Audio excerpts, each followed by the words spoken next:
আল্লাহ নবী জনাবে মুহাম্মদুর রাসূলুল্লাহ সাল্লাল্লাহু আলাইহি ওয়াসাল্লাম যখন মক্কা থেকে মদিনায় হিজরত করেন, এই মদিনার বহু গোত্রপতি বহু আনসার রাসূলুল্লাহ সাল্লাল্লাহু আলাইহি সাল্লামকে বাড়ি নেওয়ার জন্য অনেক চেষ্টা করেছিলেন।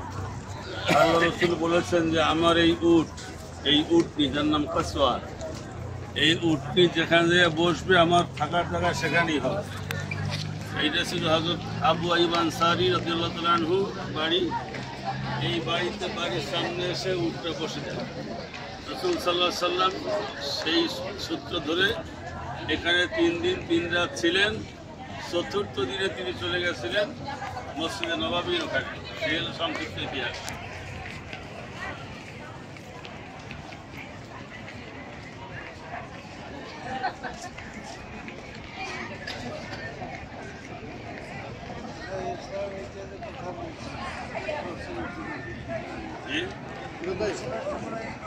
এটা